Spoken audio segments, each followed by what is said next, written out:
and welcome back to 10 Minutes With. Today I'm joined by a very special guest, Paralympian and rare disease researcher, Sofie Skoubo. Welcome, Sofie. Thank you.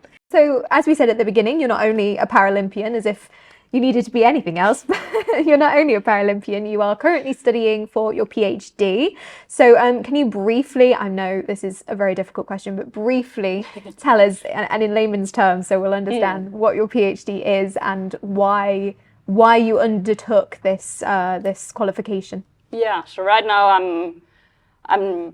my PhD project is about including children with neuromuscular disease more in school, and I'm doing that through a telepresence robot called the AV1. So the meaning of this technology is that you can be in school without being there physically. Wow. Okay. So we all know that in general, children with a chronic disease have more absence because of treatment and because of fatigue and because of the side effects of the diagnosis, and they miss a lot of school days. So of course there's the academic part of being in school, but also the social part of being connected to the classroom and being part of like the community in the school environment.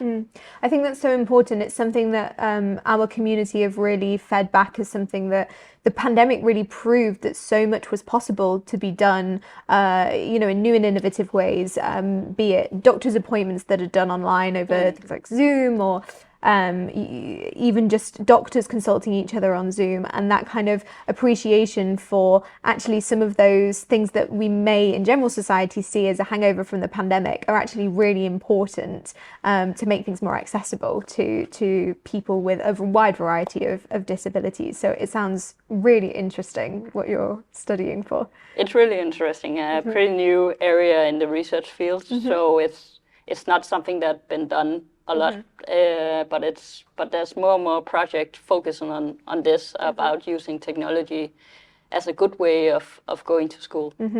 And were you always committed to going into career of academia, into research, or was that something that kind of really, was it the topic that inspired you? So back in 19, before the COVID, I was doing my master, and I was on an internship where I got a look at this about like school absence for children with neuromuscular disease, and I did see that there's a problem there, and I could also see the importance of taking an education and being part of the society. And then COVID came, and I was going to be a project leader for a big project in the Muscular Dystrophy Foundation, where we did buy a lot of robots to securing school for all the children still being at home when the COVID was there. So I started this project and did that for 2 years, and then somebody told me maybe you should do a PhD about it. And of course, in the beginning, I was a bit skeptic, but because I didn't see myself as a researcher and the high academic level. But I got the finance to the PhD project, and then the journey just began. Amazing. And if you could give someone a piece of advice, someone maybe like you who either has personal experience of a rare disease or has done previous academic research in rare disease, what piece of advice would you give them about embarking either on further research, further study, or choosing a career in the field? So in some way you can say that I was a bit lucky. Some others would say I was just good at my work. Just talented.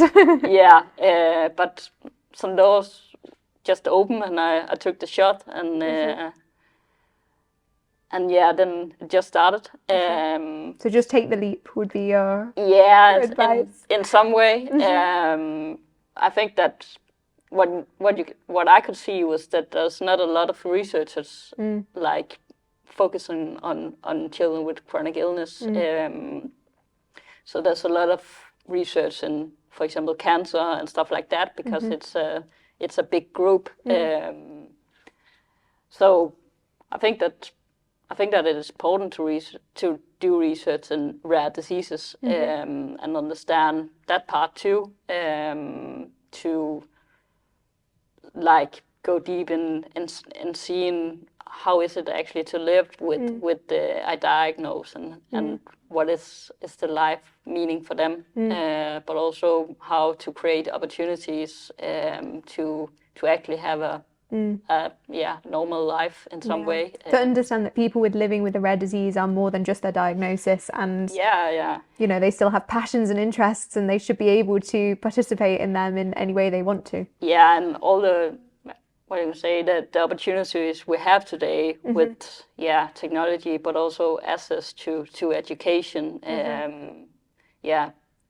It should be possible for everybody to go on that journey and be able to take education, because it's so important in our society. And that's definitely the way to like doing a meaningful job in some way. And if that is as a researcher, or if that is in a local environment, I think everybody can do it different.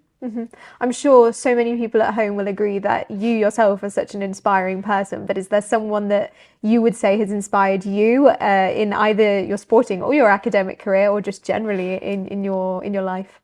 I think that I'm really happy about the way I was like, how I was treated by my parents, for example, that they supported me in my journey, but they also pushed me in some way to live a normal life, to go out in the world, to follow my dreams, but also helping me creating these dreams and believing in myself. So I would definitely say that they have been on the journey the whole way, and it's a big part of where I am today.